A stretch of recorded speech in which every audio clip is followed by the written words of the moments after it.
Nós agradecemos a oportunidade de estar nesta noite, que é muito especial para todos nós, né? E que possamos, com as vibrações de todos vocês, de todos nós, podermos atingir os objetivos ao qual desejamos atingir. Queremos agradecer também a esse grupo da TV7, que vem fazendo um trabalho belíssimo aqui na cidade de Campina Grande, né? Queremos deixar registrado isso. Campina Grande sempre teve um celeiro de trabalhadores no movimento espírita, na doutrina espírita. Desde que se deixe, né, trabalhar, né, dentro do potencial de cada um, o trabalho acontece e vem o sucesso do trabalho, né, no decorrer das atividades, né? Principalmente porque a doutrina precisa ser divulgada, precisa ser levada a todos os cantos, né, para que as pessoas, a população do planeta consiga entender o significado de cada um nesse momento existencial, né?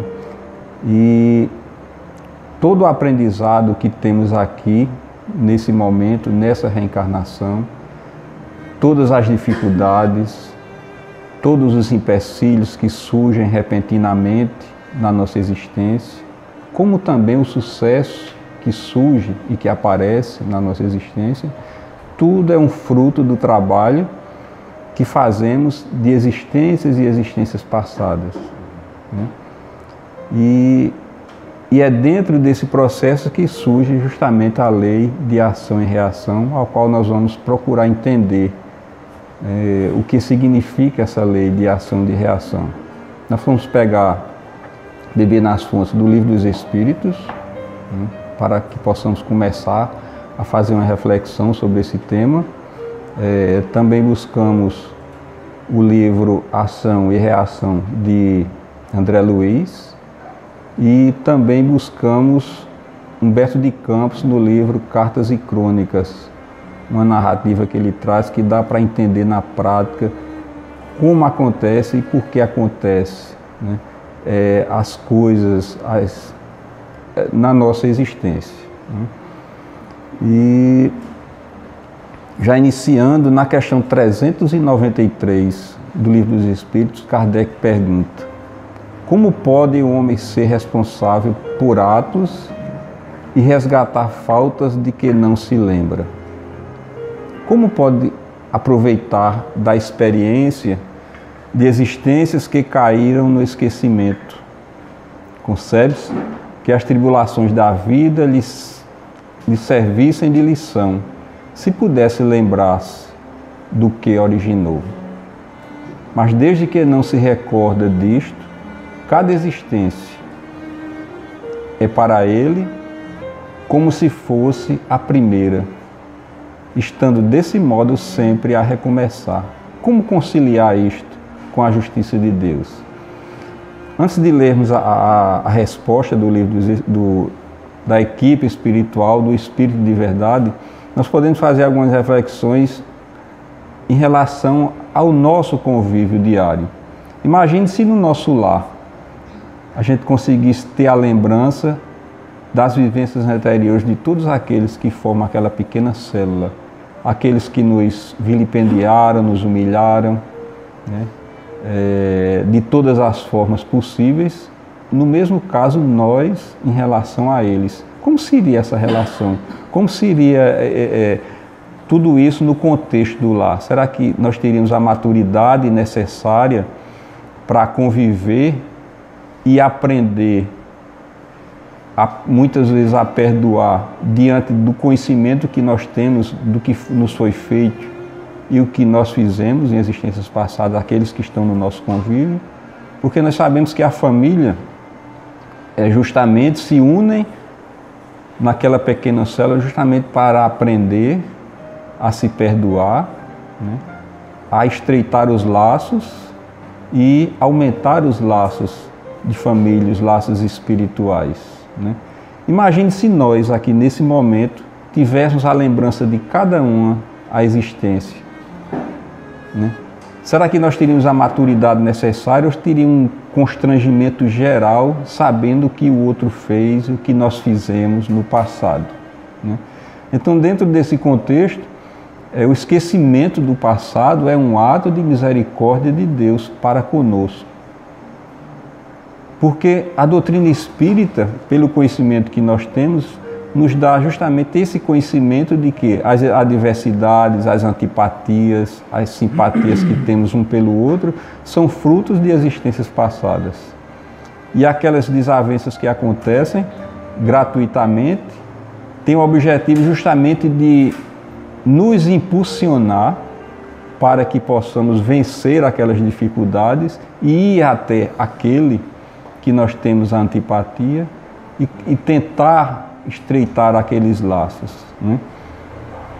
O Espírito de Verdade diz o seguinte: a cada nova existência, o homem tem mais inteligência e pode distinguir melhor o bem e o mal.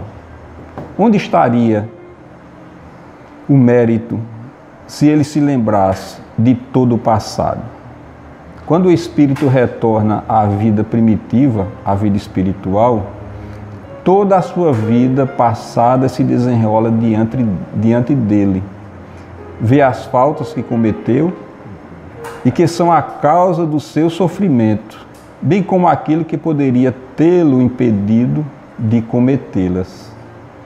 Compreende que a posição em que se encontra é justa e busca então uma existência em que possa reparar a que acaba de transcorrer.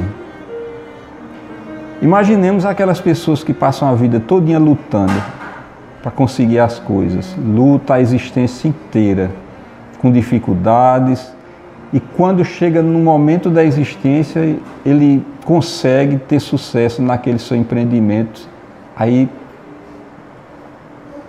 Deus chama para o outro lado. Como é que a gente vai entender todas essas questões, essa situação, né? Quer dizer, tudo o que acontece na nossa vida, na nossa existência, tem essa razão de ser, né? E nós vamos compreender quando voltarmos, retornarmos ao plano espiritual, justamente toda a nossa posição, o que nós fizemos de sucesso, de insucesso, e diante da nossa consciência, do nosso amadurecimento espiritual, nós vamos avaliar e pedir para retornarmos, para refazer as nossas lições. Na questão 984, Kardec pergunta: as vicissitudes da vida são sempre punição das faltas atuais? As vicissitudes quer dizer o seguinte: são eventos inesperados, sejam adversidades ou golpes de sorte, que mudam totalmente a nossa trajetória de vida. E o Espírito de Verdade diz o seguinte: não. Como já dissemos, são provas impostas por Deus, o que nós mesmos escolhemos como espírito, antes de reencarnardes, para expiação das faltas cometidas em outra existência, porque jamais fica impune a infração das leis de Deus e, sobretudo, da lei de justiça. Se não for nesta existência, será necessariamente em outra. Eis porque aquele que vos parece justo, muitas vezes sofre. É o passado que pune. Então a doutrina espírita nos dá já essa clareza da nossa posição, porque nós sofremos, porque nós conquistamos as coisas com tanta facilidade, né? E diante desse conhecimento nos dá uma responsabilidade de todos os nossos atos que nós cometemos, as nossas escolhas, o nosso livre-arbítrio em ação em todos os momentos da nossa existência. No livro Ação e Reação, André Luiz mostra-nos que as possibilidades na existência atual estão vinculadas às ações de existências passadas, do mesmo modo que as ações na atualidade condicionarão as possibilidades futuras. Então, diante desse conceito, nos cabe justamente nessa existência atual aproveitar todas as oportunidades que nós temos Porque se muitas coisas acontecem que nos tiram do equilíbrio nesse momento, então nós queremos que isso não aconteça no futuro, em uma existência futura. Então nós vamos procurar justamente nos alinharmos às leis divinas, nos condicionarmos espiritualmente, para que possamos suportar outras vicissitudes, outras provações e expiações que vierem com mais sustentabilidade, com mais resignação, com mais consciência. No capítulo 9 desse mesmo livro, Ação e Reação, tiramos um pequeno trecho para que a gente possa entender melhor, que é a história de Silas, um espírito já consciente da sua condição. De forma comovente, neste capítulo, vemos como o bondoso espírito confessa em público todos os descaminhos que palmilhou entregue à usura do ouro.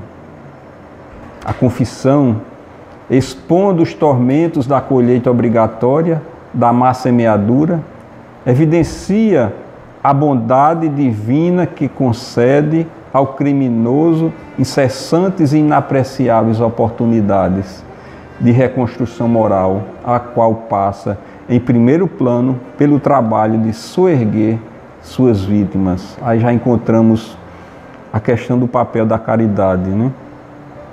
E a reflexão de que a má ação de 1 minuto, por vez, demanda enorme tempo para o devido reajuste. Às vezes um pequeno deslize é necessário, como nós vemos aqui nesse pequeno trecho, uma enormidade de tempo para que possamos reaprender, refazer toda aquela situação e nos encontrarmos dentro do nosso equilíbrio, né? A reflexão de que a má ação de 1 minuto por vez demanda enorme tempo para o devido reajuste e refazimento, emoldura ensinamento sobre a ação do mal, que pode ser rápida, mas que ninguém sabe quanto tempo exigirá para o serviço de reação. Para que possamos entender na prática essa questão, nós temos 2 exemplos. Nós conhecemos um rapaz nessa existência em que, a partir da pré-adolescência, né, já entrando na adolescência, ele começou a ter problemas mentais, esquizofrenias e outras situações de desequilíbrio mental e psicológico. Tanto que, em alguns momentos, ele precisou de internamento, naquela época do João Ribeiro, que ele se tornava muito violento, sem conhecer ninguém. A única pessoa a quem ele obedecia na casa dele era o pai, né? Tinha um respeito enorme, mesmo diante da crise, o pai conseguia controlar. Chegou a ponto de se submeter a eletrochoque e tudo mais.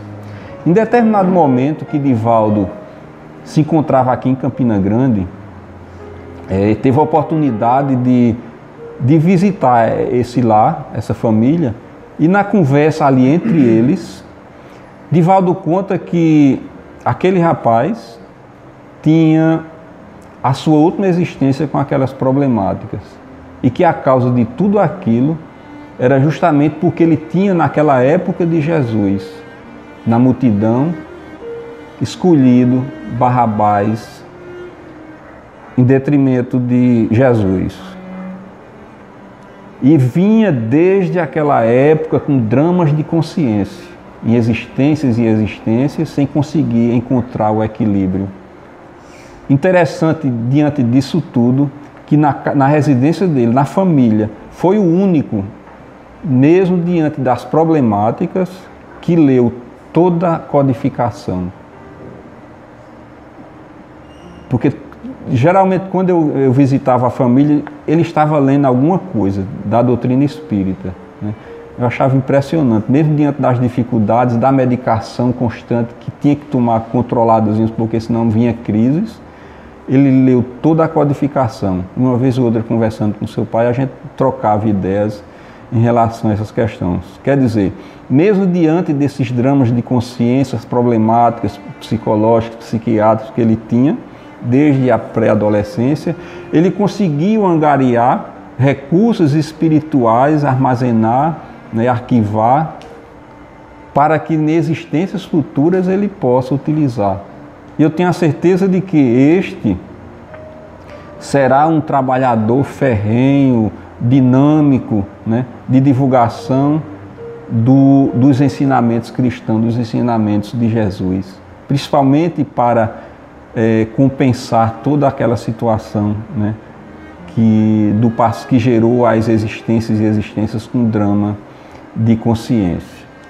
Um outro exemplo prático traz Humberto de Campos, tirado do livro Cartas e Crônicas, muito interessante. E ele narra da seguinte forma: naquela noite, na época recuada de 177, o Concílio de León regurgitava, transbordava de povo. Não se tratava de nenhuma assembleia tradicionais da Gália junto ao altar do imperador, e sim de compacto ajuntamento. Porque geralmente naquela época, quando nas reuniões que se apresentava o imperador, multidões e multidões de pessoas se reuniam ali para as comemorações, para bajular os imperadores, como hoje nós vemos aqueles que se encontram no poder, né? Aqueles que ficam sempre arrodeando ali, aquele tentando buscar alguma coisa ou alguma facilidade. Quer dizer, desde aquela época já existiam essas situações. E não se tratava de nenhuma assembleia tradicional na Gália, junto ao altar do imperador.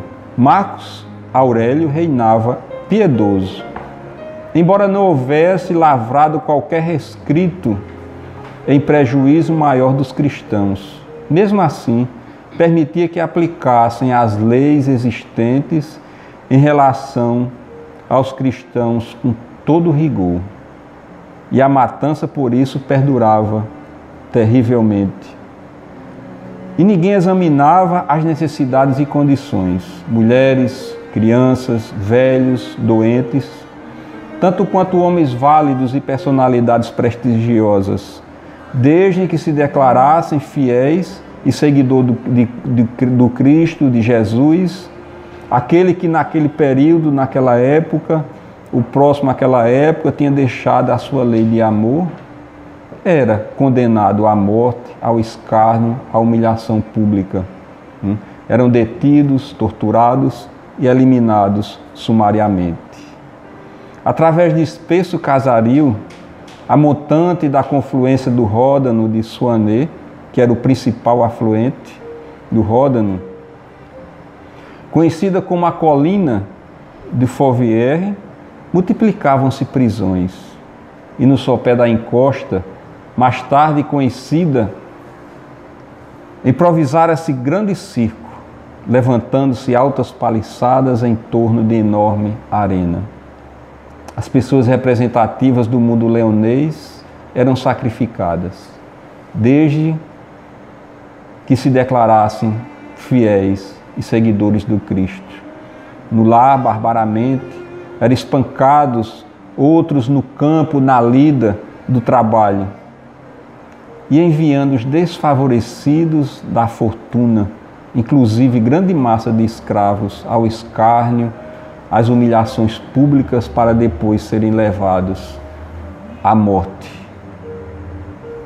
As feras pareciam entorpecidas após massacrarem milhões de vítimas nas mandíbulas sanguinolentas.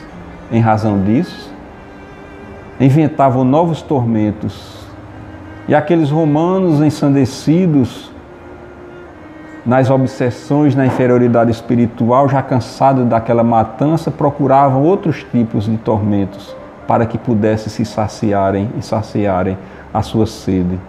Então, verdugos inconscientes ideavam estranhos suplícios, continua Humberto de Campos na sua narrativa.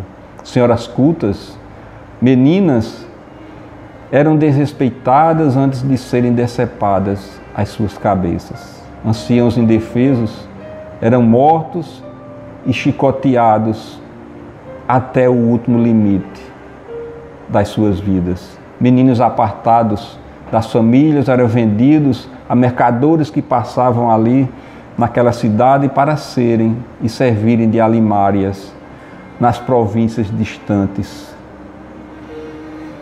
Nobres senhores não escapavam também de serem assassinados, desde que se designassem seguidores de Jesus. Mais de 20 mil, naquele momento, já haviam sido mortos. Naquela noite, a que acima nos referimos, anunciou a visita da chegada de Lúcio Galho, que era um general famoso de guerra, por conta das conquistas que tinham adquirido, de mortes dos seus inimigos, eram venerados pelos imperadores. E necessitava, diante daquela visita, organizar comemorações. E foi designado naquele momento Alcio Plancus para dirigir a reunião que iria trabalhar todo o contexto da comemoração daquela visita que para eles era tão importante. Além das saudações, continua Humberto de Campos a sua narrativa diante de carros que chegaram de Viena. Dizia algo tocado, já embriagados pelo vinho: é preciso que o circo nos dê alguma cena de exceção. Era preciso algo novo, era preciso algo diferente, não tinha limites para as atrocidades dos romanos naquele momento. E o lutador sétimo poderia regimentar os melhores homens, contudo não bastaria para renovar o quadro de atletas. As equipes de dançarinas nunca esteve melhor, falava Caio Marcelino, antigo legionário de Bretanha, que era outro que enriquecera à custa das conquistas e do massacre dos inimigos. Sim, sim, concordou Alcio Plancus, instruiremos Mussônia para que Balhados permaneça à altura. Providenciaremos também os auroques. Auroques eram aqueles antigos bois selvagens que eram jogados nas arenas para atrocidar aqueles primeiros mártires do cristianismo nas arenas. E a turba, ensandecida, também já embriagada pelos excessos de vinhos, aclamava, e aquela ideia de jogar aqueles bois selvagens, né, para que pudessem dizimar aqueles primeiros mártires. Um grito horrível nasceu daquele momento da Assembleia: cristão às feras, cristão às feras. Acerenado, o vozerio tornou o chefe do conselho, Alcio Plancus. Isso não constitui novidade. E as circunstâncias são desfavoráveis porque os leões recém-chegados da África estavam preguiçosos. E sorria com malícia, com desdém aos cristãos que eram dizimados naquele momento. Claro que surpreenderam nos últimos dias tentações e viandas que o próprio Lúculo jamais encontrou no conforto de sua casa. E depois de gargalhadas, embriagado pelo vinho em excesso, ele continua: houve, porém, alguns companheiros ainda hoje, e apresentaremos um plano. E ele já tinha um plano em mente para aquelas comemorações. E espero que resulte de certo. Poderíamos reunir nesta noite aproximadamente 1000 crianças e mães, mulheres cristãs, guardando-as nos calabouços, nos cárceres, para que, na manhã seguinte, pudesse juntá-las na arena, e essa arena molhada de resina, devidamente cercada de farpas, embebecida no óleo, deixando apenas uma pequena passagem para que os fortes pudessem passar. E quando tivesse já o sacarmos as humilhações daqueles presentes na arena, incendiaremos, tocaremos fogo na resina e estaremos nos deleitando daquela cena. E em detrimento disso, soltaria os cavalos que já não serviam mais aos jogos, os cavalos velhos, para que estes, diante daquele horror, daquele incêndio, daqueles cristãos morrendo no fogo, eles pudessem ser esmagados pelos cavalos. E a turba, aceitando de pronto aquela ideia, Plancus, e motivado pela embriaguez, pelo incentivo daquela assembleia, grita: urge o tempo, gritou, precisamos do concurso de todos, porque não possuímos guardas suficientes para realizar naquela noite, naquela madrugada, a prisão de 1000 crianças e mulheres. E levante, diz ele, a mão direita, quem esteja disposto a cooperar. E centenas de circunstantes, incluindo mulheres robustas, mostraram a destra, ao alto, aplaudindo, em delírio, aquela ideia.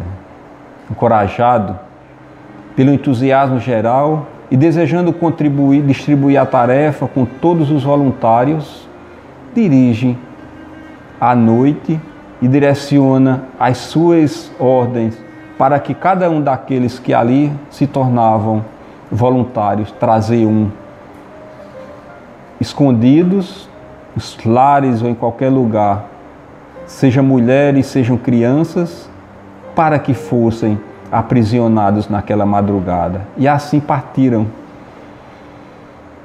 Aquela turba buscar nos lares. E crianças aos gritos e lágrimas eram levados para os calabouços para que pudessem no outro dia servirem de escárnio e das comemorações daquele general que estavam ali fazendo as suas visitas. Mas diante da lei de ação e reação, diante das leis de Deus, alguma consequência isso teria no futuro? E Humberto de Campos narra que 18 séculos depois que se passaram daquela cena de horror, onde aqueles mártires do cristianismo que demonstravam a sua fé, e muitas vezes cantando, mesmo diante da morte, onde aqueles romanos não entendiam a ação daqueles cristãos que estavam ali à beira da morte, a demonstrar a sua fé. E foi justamente a 17 de dezembro de 1961 que aconteceu o resgate daquela turba ensandecida naquele famoso circo de Niterói, onde no momento a lona do circo pegou fogo e de repente toda a extensão daquele circo e da lona pega fogo e aquela turba de um lado para outro. Os animais que eram usados ali, as feras, para alegrar as pessoas, se soltam de suas jaulas e se dirigem às arenas e também diante daquele fogo esmagam, né? Naquela cena, aqueles que diante daquele fogo não conseguiam escapar. Então nós percebemos diante dessa narrativa de Humberto de Campos que a lei de Deus, a lei de ação e de reação, o resgate das nossas dívidas pode acontecer em um momento, uma existência futura, na próxima, mas pode acontecer uma enormidade de tempo, como aconteceu com esse resgate, porque também é de misericórdia de Deus que Ele espera que o Espírito, que aquele se amadureça espiritualmente, crie uma consistência espiritual, para que possa, no momento do resgate, poder entender toda aquela situação, né?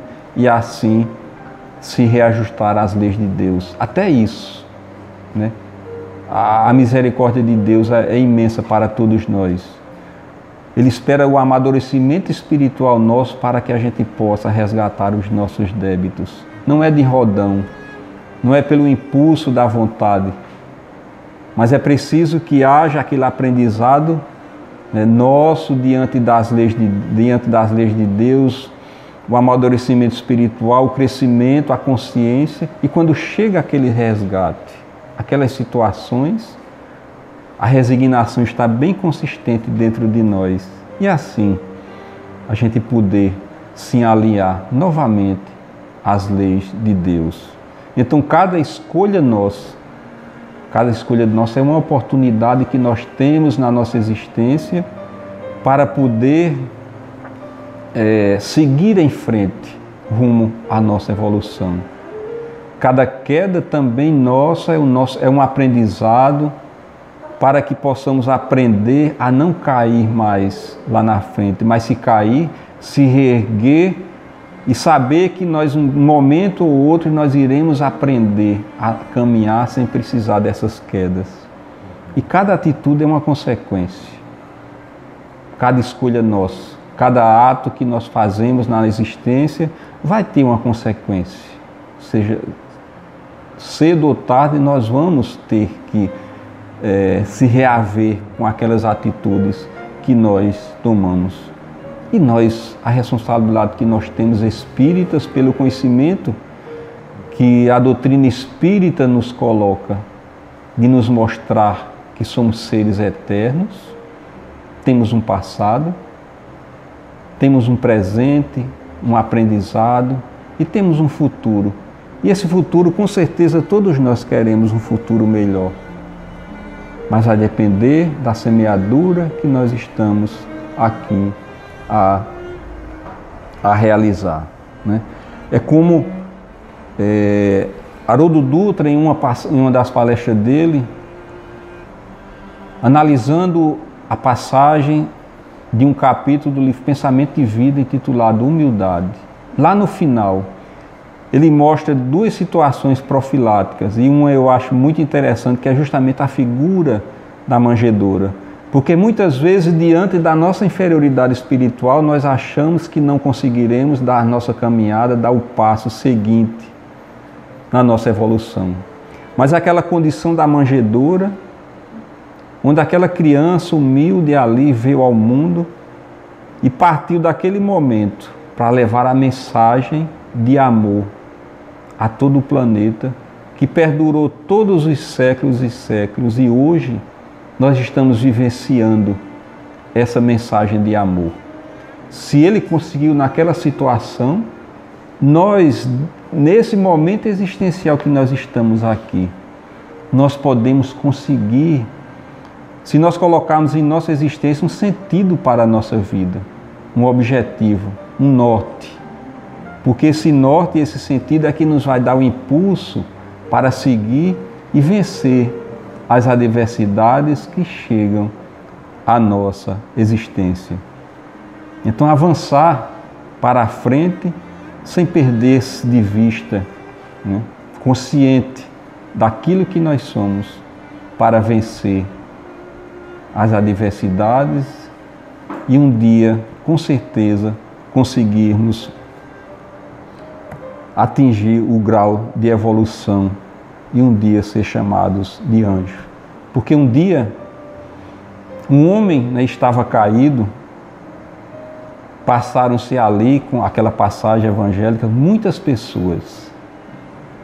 A elas nada pediu e olharam-se sem compaixão. Primeiro, como nós sabemos, na passagem evangélica, não quis ajudar. Disse que não tinha tempo, que ia trabalhar. E o segundo tinha um compromisso atrasado e não podia chegar. E saíram comentando assim: coitado, não pode levantar.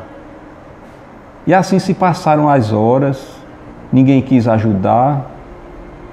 E de repente aparece um cidadão, aparece um homem, consciente da sua postura, da sua humanidade, um viajante, se aproximou deste e o socorreu e colocou em seus braços. O seu nome, pelas passagens evangélicas, nós não temos o nome deste samaritano. Cuidou daquele homem, levou a estalagem, deixou alguns trocados para que pudesse assim ter os cuidados necessários e na volta restituía algum valor que fosse gasto a mais. Nessa mensagem que traz essa música, esse bom samaritano, nos dá o exemplo de que a caridade é o instrumento necessário para que possamos encontrar a salvação, como Kardec coloca muito bem. Nós só poderemos sair ou dar um passo adiante quando esquecermos de nós e olhar para aqueles que são mais necessitados. Porque às vezes nós caímos naquela situação e de que a nossa situação é mais difícil do que a do outro. Mas não. Quando tivermos um olhar mais profundo ao nosso redor, nós vamos ver que tem aquele que sofre mais do que nós. E o instrumento da caridade não precisa ser conhecido, não precisa ter nome, apenas ajudar a soerguer. Essa é a nossa tarefa aqui nesse plano. É ajudar aqueles que precisam mais do que nós.